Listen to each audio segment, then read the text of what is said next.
반갑습니다, 여러분. 오늘 예배에 참석하신 여러분들의 삶과 가정, 사업장에 하나님의 놀라운 은혜와 은총이 함께하게 되기를 주님의 이름으로 소망합니다. 지난 주간 미국에서 미국 사람들이 가장 큰 명절로 여기는 그 명절 가운데 하나인 땡스기빙 데이가 지났습니다. 어떻게 블랙 프라이데이에 다 하나씩 좋은 것들 어디 가서 얻으셨나요? 제가 미국에 온 지 한 15년 조금 넘어가는데요, 가만히 미국 사회를 들여다보면요, 미국은 연말, 특별히 10월부터 12월까지 할로윈 데이를 시작으로 땡스기빙, 그리고 크리스마스로 이어지는 자신들만의 명절을 보내면서 한 해를 마무리하고 또 다가오는 새해를 준비하는 그런 사회적 분위기가 있지 않는가라는 생각을 하게 됩니다. 이제 2022년도 한 달 정도밖에 남지 않았는데요, 여러분 어떠십니까? 여러분에게는 2022년 한 해 동안 어떤 은혜가 여러분들에게 있었으며 어떤 신앙의 결실을 맺으셨습니까? 우리말에 이런 말이 있죠. 끝이 좋으면 어떻다?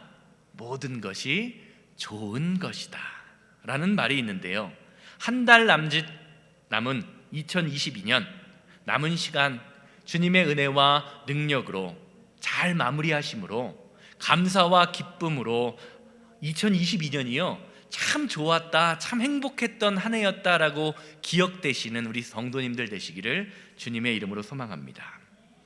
이처럼 우리가 사회적으로는요 12월을 마지막으로 2022년을 마무리하고 새해를 준비하지만, 전통적으로 교회에서 사용하는 교회력, 처치 캘린더라는 것이 있는데요, 이 교회력으로 한 해를 바라보면요, 지난주 추수감사주의를 마지막으로 교회에서는 2022년 한 해가 마무리되었습니다. 그리고 오늘부터 시작되는 대강절 혹은 대림절이라고 불리는 절기로 2023년이 시작되었습니다. 그러니까 교회적으로는요 이미 2023년이 시작된 것입니다. 이렇게 교회적으로 한 해를 시작하는 대강절 그리고 성탄절은요 그리스도인들에게 두 가지 의미를 준다라고 할 수 있습니다. 첫 번째는 예수님의 탄생, 예수님의 첫 번째 이 땅에 오심으로 하나님이 예수님을 통하여 이 땅에 교회를 세우시고 교회의 역사가 시작되었다는 것입니다. 예수님이 이 땅에 오심으로 우리 새생명교회가 세워졌고, 이 새생명교회 안에서 우리 성도님들이 예배드릴 수 있는 근거가 크리스마스 대강절을 통하여 시작된 것입니다. 또 두 번째는요, 이 땅에 심판자로 오실 예수님을, 첫 번째 오셨던 예수님의 탄생을 기억하고 기념하면서 이 땅에 다시 오실 심판자로 다시 오실 예수님을 기대하고 소망하며 믿음으로 살겠다는 결단을 하는 절기가 바로 대강절로부터 성탄절까지 이어지는 절기라고 할 수 있습니다. 사랑하는 새생명 가족 여러분, 여러분들에게는 예수님의 탄생과 예수님을 다시 오시는 기다림이라는 것이 과연 어떤 의미로 여러분의 삶에, 마음에, 신앙에 다가오고 계십니까? 성도에게 성탄절이란 세상 사람들이 말하는 것처럼 매년 연말마다 있는 연중 행사가 아닙니다. 이 땅에 인간의 몸을 입고 오신 그 예수님, 그 예수님의 사랑을 기억하면서 예수님을 통하여 내가 얻게 된 구원의 기쁨과 죄사함의 능력이 저와 여러분들의 삶 가운데 믿음을 통하여 증거되어야 하는 것입니다. 마태복음 1장 21절 말씀 함께 보시기 바랍니다. 아들을 낳으리니 이름을 예수라 하라. 이는 그가 자기 백성을 그들의 죄에서 구원할 자이심이라 하니라.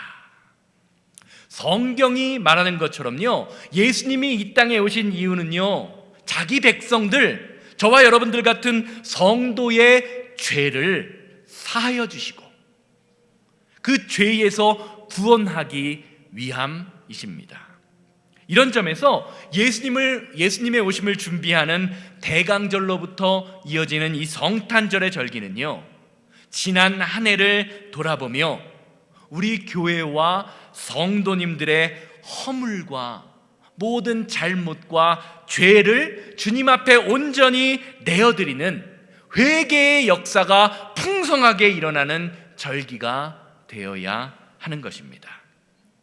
왜냐하면 이렇게 나를 돌아보는 자기 성찰의 모습을 통해서, 그 자기 성찰을 하는 성도의 모습을 통해서 예수님의 모습이 이 땅에 드러나게 되기 때문입니다.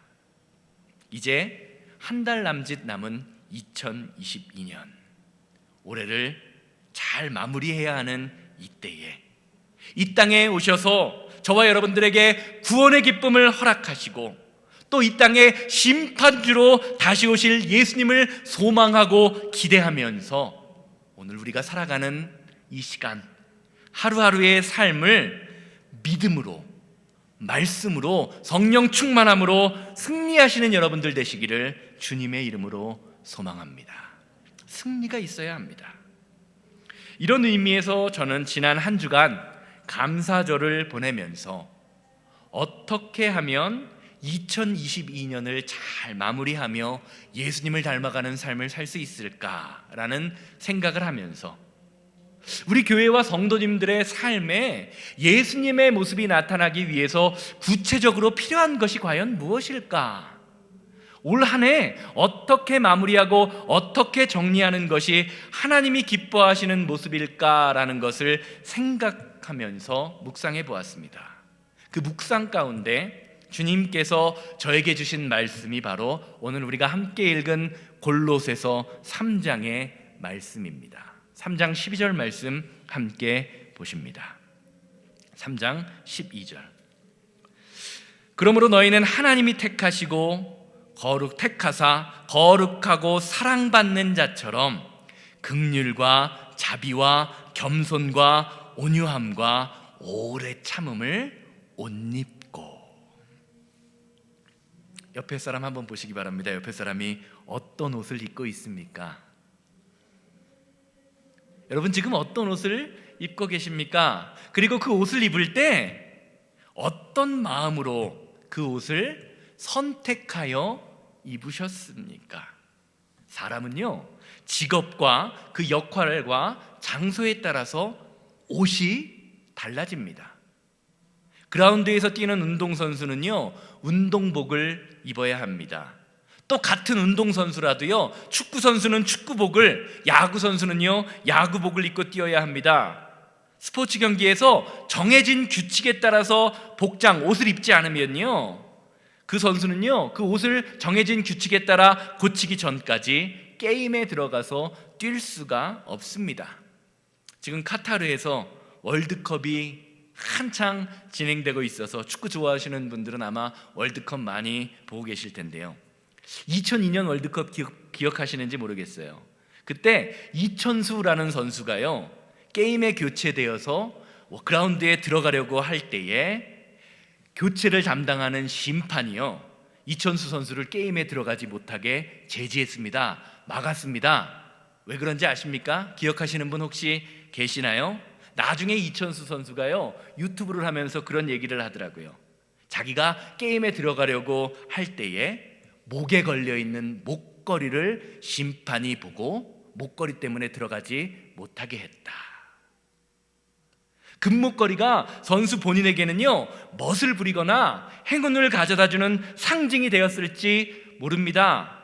그런데 그라운드에서 뛰다가 그 금목걸이가 다른 사람들과 부딪혔을 때 상대방 혹은 자신을 다치게 할 수 있는 것이기 때문에 심판은요, 금목걸이를 찬 상태에서 이천수 선수를 그라운드에 들어가지 못하게 한 적이 있습니다. 결국 어떻게 했을까요? 이천수는요, 그 금목걸이를 빼고 그 금목걸이를 다른 사람에게 맡긴 후에야 경기장에 들어갈 수 있었습니다. 옷이 이렇게 중요하다라는 거죠. 또 옷은요, 상대방에게 신뢰를 가져다 주기도 합니다. 우리가 병원에 갔을 때 간호사나 의사 복장을 입지 않고 운동복이나 군복을 입은 사람이요, 여러분의 팔뚝을 부여잡고 피를 뽑아야 합니다 라고 이야기하면서 팔을 내밀라고 한다면 여러분 어떠실 것 같습니까? 아마 우리는 당신이 누군데, 도대체 누군데 내 피를 뽑으려고 하느냐라고 하면서 상대방을 신뢰하지 못할지 모릅니다. 옷은 신뢰를 드러내는 도구입니다. 그렇기에 같은 사람이라도요, 잠을 잘 때와 직장에 출근할 때, 그리고 세상에 나아가 친구들과 놀 때 입는 옷이 달라야 합니다. 상황에 따라서 적절한 옷을 입지 않으면 사람들의 신뢰도 얻지 못하고 자신이 맡은 일도 제대로 처리할 수 없는 것이 바로 옷의 능력입니다. 그래서 성경은요, 성도가 입어야 할 옷이 있다라고 말합니다. 시편 29편 2절 말씀 함께 보십니다. 여호와께 그의 이름에 합당한 영광을 돌리며 거룩한 옷을 입고 여호와께 예배할지어다. 시편에서 지금 방금 읽은 시편 29편 2절에서 말하는 이 거룩한 옷은요, 눈에 보이는 좋은 옷, 비싼 옷을 말하는 것이 아닙니다. 우리가 성도로서 하나님께 예배드리기 위한 예배자로서의 마음가짐을 말하는 것입니다. 왜냐하면 하나님께서는 우리의 겉모습, 우리의 외형을 보시는 분이 아니라 마음의 중심, 우리 생각의 중심을 보시는 분이기 때문입니다. 사랑하는 여러분, 성도는요, 마음이 세상을 향하여 있는 사람이 아니라 하나님을 향하여 있는 사람입니다. 그래서 오늘 말씀은요, 하나님을 향한 마음을 가진 성도에 대하여, 성도를 향하여 하나님이 택하신 사람으로 거룩한 삶을 살아낼 수 있도록 하나님께 사랑받는 사람처럼 옷을 입으라라고 말하고 있는 것입니다. 그리고 그 옷은 긍휼과 자비와 겸손함과 유익과 오래 참음으로 저와 여러분들의 삶을 통하여 증거되게 된다고 말하고 있습니다. 그러므로 너희는 하나님이 택하사 거룩하고 사랑받는 사람처럼 긍휼과 자비와 겸손과 온유와 오래 참음으로 옷을 입어라. 5가지를 이야기하고 있는데요, 긍휼이라는 것은요, 다른 사람을 불쌍히 여겨 돌보는 마음입니다. 그리고 자비는 긍휼히 여기는 마음이요, 그 마음의 행동, 마음이 표출되어서 행동으로 나타나 다른 사람에게 선을 베푸는 행동입니다. 또 겸손은 상대방을 높이고 나 자신을 낮추는 마음이지요. 온유는 어떻습니까? 상대방을 향하여 온화하고 부드러운 마음을 품는 것입니다. 오래 참음은 상대방의 허물을 덮어주고 계속해서 참아주는 마음입니다. 이것이 성도가 입어야 할 옷이다라고 오늘 말씀은 이야기합니다. 자, 그런데 가만히 보면 참 재미있는 사실은요, 오늘 본문 말씀에서 성도가 입어야 할 이 5가지의 옷이요, 다 한결같이 뭐죠? 예수님의 성품과 관련되어 있는 것을 보게 됩니다. 예수님의 성품으로 옷을 입는 사람이 성도다라고 사도 바울은 말하고 있죠. 너희 안에 이 마음을 품으라, 곧 그리스도 예수의 마음이니. 사랑하는 여러분, 성도는 예수님의 성품을 마음에 품는 사람입니다. 그리고 우리가 예수님의 성품을, 예수님의 마음을 우리의 마음속에 품을 때 저와 여러분들의 삶을 통하여, 우리 공동체를 통하여 용납과 용서가 일어나게 된다고 오늘 말씀은 증거합니다. 13절로 넘어갑니다. 자, 이렇게 옷을 입으라고 이야기하고 난 다음에 예수님으로 옷 입으라고 이야기한 다음에 바로 이렇게 이야기하죠.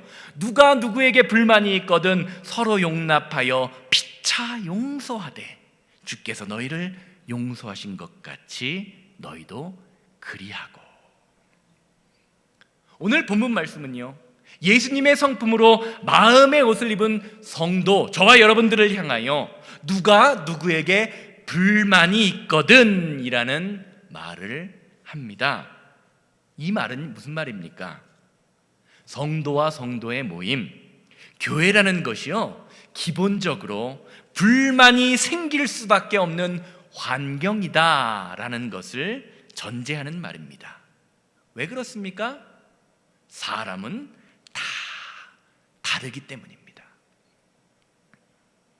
여러분, 가정 환경과 주변 사람들과의 관계를 한번 생각해 보세요. 10명이 모이면 10명이, 20명이 모이면 20명이 생각이 다 다릅니다. 또 어떤 일을 하다 보면요, 어떤 사람과 A라는 부분에서는 참 잘 맞는 것 같은데 B라는 부분으로 가면 전혀 다른 생각을 할 때가 있는 것을 경험하게 됩니다. 이게 사람입니다. 이게 성도입니다.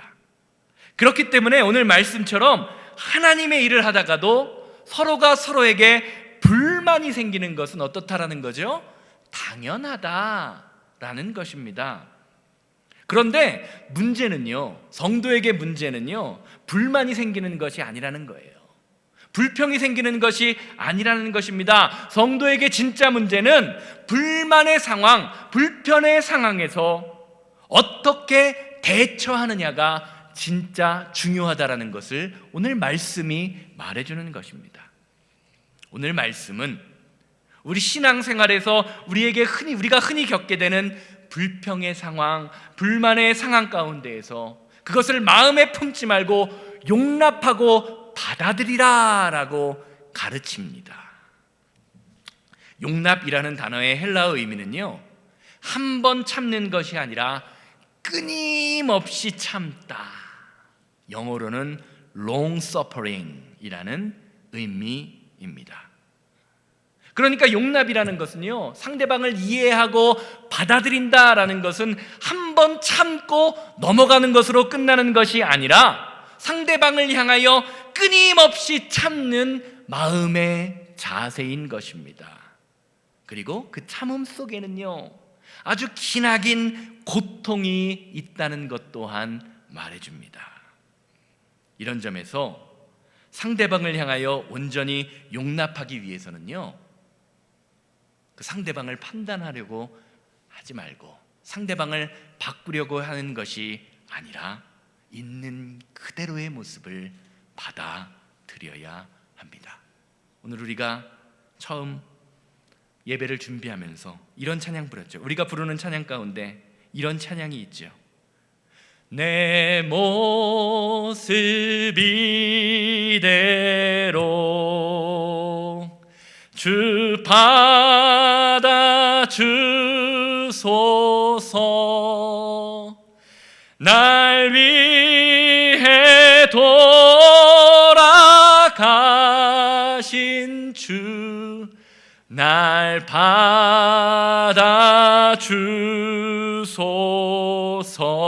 받아주소서. 아멘. 사랑하는 여러분, 용납한다, 상대방을 받아들인다라는 것은요, 나를 구원하신 주님, 나를 사랑하시는 주님이 나를 있는 모습 그대로 받아주신 것처럼 나도 내 형제와 이웃을 있는 그대로의 모습으로 받아주는 것입니다. 그럴 때 우리 안에서 예수님이 말씀하신 용납과 용서의 모습, 70번씩 7번이라도 용서하라 라는 그 완전한 용납과 용서의 모습이 저와 여러분들의 삶 가운데 싹트게 됩니다. 있는 모습 그대로 받아들이지 않고 자꾸 내가 원하는 모습으로 상대방을 바꾸려고 하니까 관계에 문제가 생기고 마음의 상처가 생기게 되는 것입니다. 사랑하는 여러분, 사람은요, 내 힘과 능력, 내 의지, 내 잔소리로는요 절대로 바뀔 수 없는 존재입니다. 그 사람을 바꿀 수 있는 유일한 길은요 내가 먼저 바뀌는 것이고, 그 사람을 바뀔 수 있는 유일한 길은 주님의 사랑으로 사랑하는 길밖에 없습니다. 이어지는 14절 말씀 보시기 바랍니다. 모든 것 위에 사랑을 더하라. 이는 온전하게 매는 띠니라. 뭐가 필요하다는 거죠? 사랑 없이는 용납과 용서가 절대로 이루어질 수 없다는 것입니다.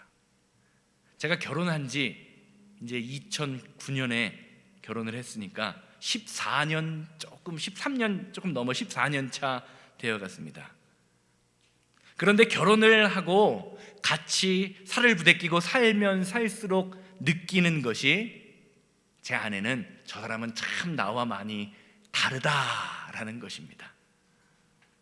어떤 문제를 만났을 때 대처하는 방법도 다르고요, 같은 상황 속에서 느끼는 감정도 참 많이 다릅니다. 도대체 언제쯤 같아질 수 있을까요? 어떻게 생각하십니까? 한 20년이나 한 30년쯤 살면 같아질까요?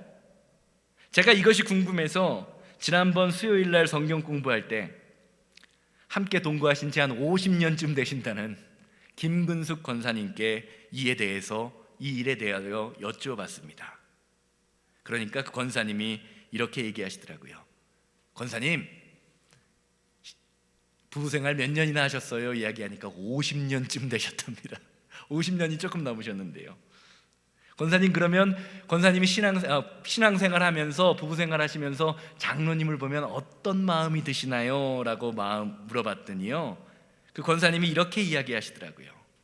때로는 장로님의 말이나 행동 속에 내가 알지 못하는 어색함이 있다. 때로는 다른 사람처럼 느껴질 때가 있다라고 말씀하십니다. 50년을 살았는데도 그렇대요. 아마 저희 가정도, 아마 그리고 여기 계신 모든 분들도요, 평생 남편이 참 어색하게 느껴질 때가 있고, 남편이 다른 사람처럼 느껴질 때가 있을 것입니다.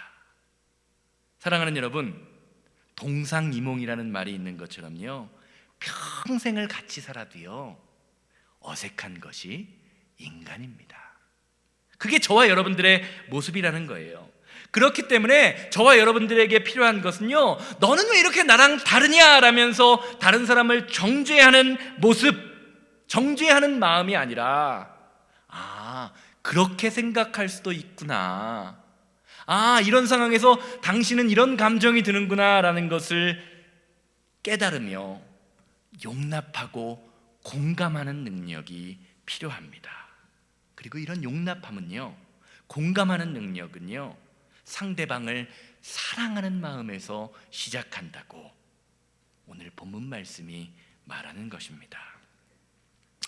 당신은 도대체 왜 이래? 당신은 이렇게 생각하는 것이 아니라, 그렇게 생각할 수도 있구나라는 마음이 든다면요, 우리 안에 있는 모든 관계와 아픔의 매듭이 하나씩 풀어짐을 경험하게 되는 것입니다.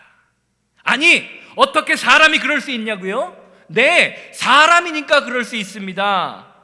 그렇게 세상에 물들고 죄에 물든 모습이 저와 여러분들의 모습입니다. 교회에 대한 인식을 바꾸십시오. 성도에 대한 인식을 바꾸십시오. 교회는요, 사랑을 받는 것이 아닙니다. 도리어 사랑하는 것입니다. 교회는 섬김을 받는 것이 아닙니다. 섬기는 것입니다. 교회는 정죄함을 받는 것이 아니라 교회는 용서하는 것입니다. 목회를 하다 보면요, 종종 듣게 되는 말이 있습니다. 우리 교회는 사랑이 없는 것 같아요 라고 말하는 분들을 종종 봅니다. 처음 목회를 할 때는요, 그런 분들의 말을 들으면 그분이 속하신 교회, 그분이 섬기시는 교회가 정말로 사랑이 없는 교회인 줄 알았어요.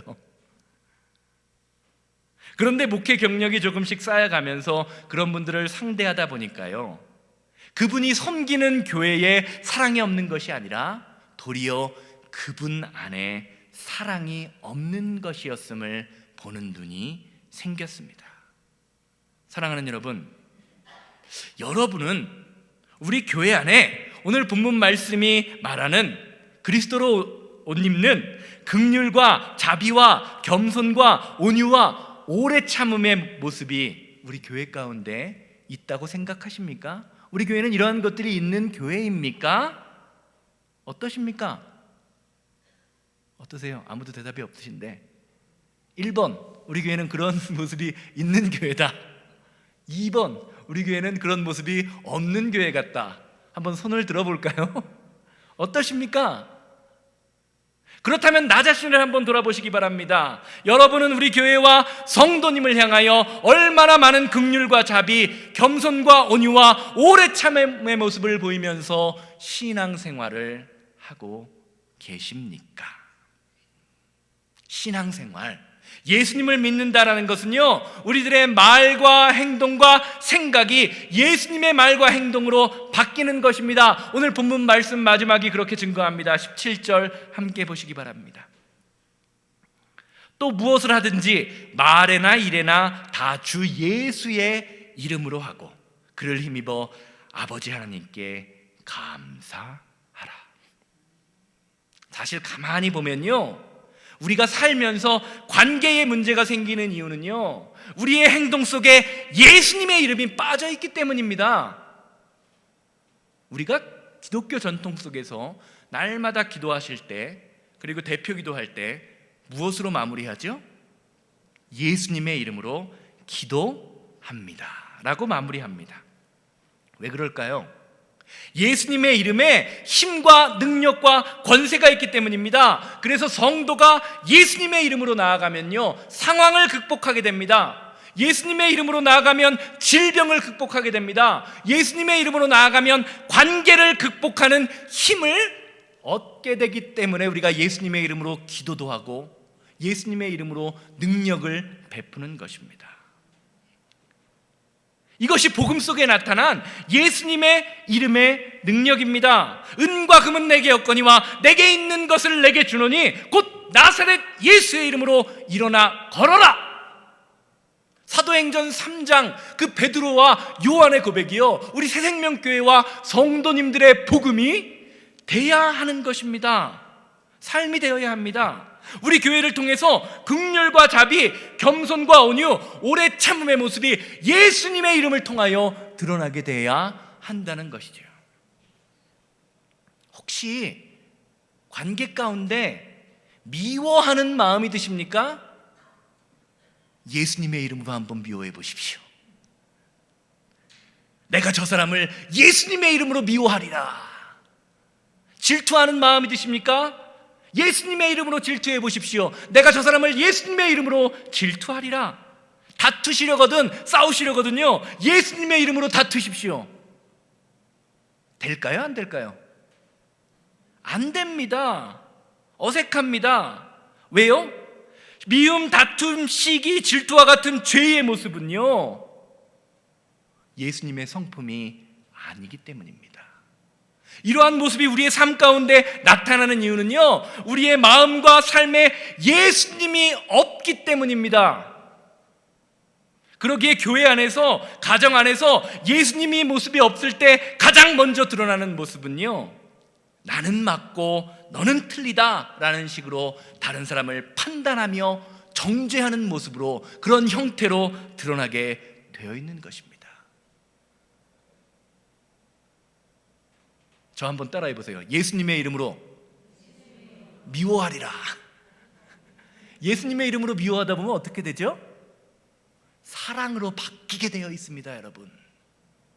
예수님의 이름으로 몸부림치고 미운 사람을 위해서 기도해 보십시오. 예수님이 사랑하는 마음, 품는 마음을 주실 수밖에 없습니다.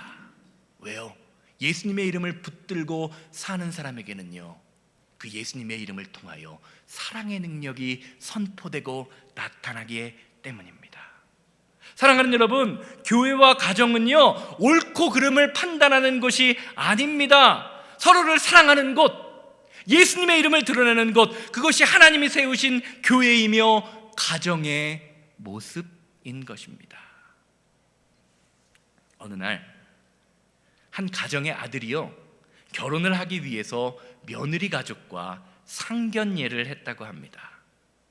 상견례하면 어떻습니까? 양쪽 부모님들과 가족들이 한국 같은 경우는 호텔이나 레스토랑 같은 데서 좋은 데서 만나 인사를 나누고 식사를 하기 위하여 한 자리에 모입니다. 그런데 그때 갑자기 이상한 분위기가 연출이 됩니다.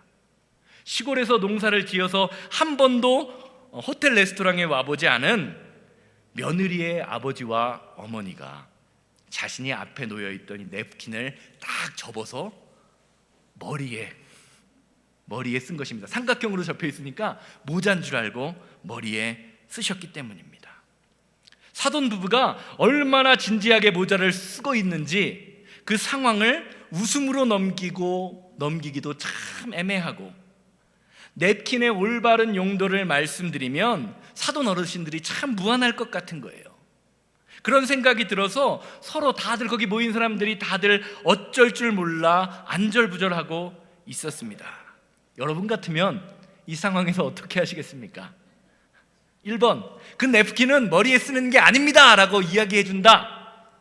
1번, 그게 1번이고요 2번, 2번, 그냥 가만히 놔둔다. 어떻게 하시겠습니까? 1번, 머리에 쓰는 게 아닙니다 라고 말해준다. 2번, 가만 놔둔다. 여러분 한번 손 들어보세요. 1번인지 2번인지. 1번 한번 손을 들어주세요. 2번, 가만 놔둔다.